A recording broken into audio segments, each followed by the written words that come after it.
News Radio 740 KTRH. What is it they used to say about the 70s? If you remember the 70s, you weren't there. Oh, no. You know, sex, drugs, and rock and roll. That's what the 70s evidently were all about. You know, I was around in the 1970s. I can't really argue all that much with that. Well, teenagers today are about 3 years behind their 1970s counterparts when it comes to taking up sex, drinking alcohol, and working for pay. Here to talk about it with us, the author of The Empowered Mom, parenting expert Maria Lucé. So it's kind of a good thing and a bad thing, right? It's good they're not taking up drinking until later. Well, right. I mean, it's so funny. Thanks for being with. I'm so happy to be with you.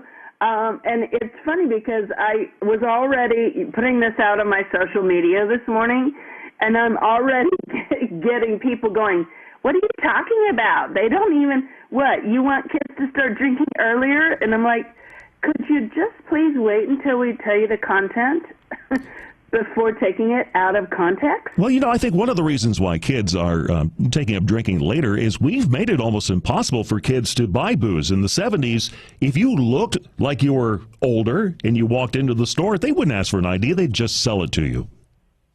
Yeah, and here's the thing. This study is really interesting because, number one, it's based on 8.3 million teenagers between 1976 and 2016. So this is 40 years of data. This is not just, you know, we went to one school and talked to 40 kids, right? Right. And what they're saying is that not necessarily, okay, possibly some of the behaviors of sex, drugs, and rock and roll are delayed, but more along the lines of they're just not grasping the realities and responsibilities of adulthood. Yeah, I think that has a lot to do with the helicopter parents.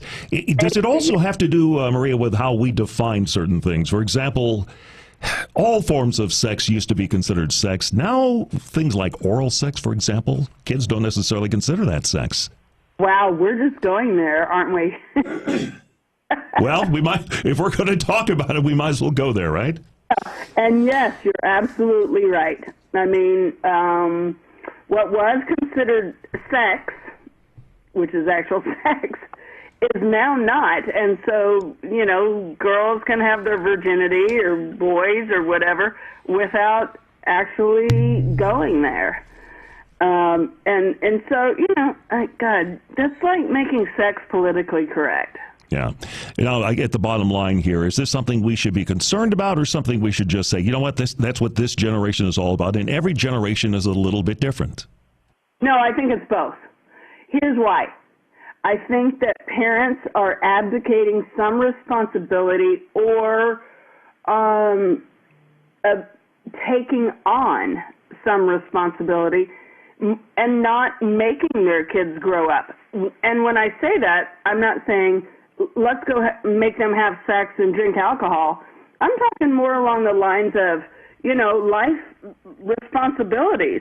I mean, they're not grasping what it is to be an adult because they're putting it off because a lot of parents are making that happen, meaning 18-year-olds are living like 15-year-olds.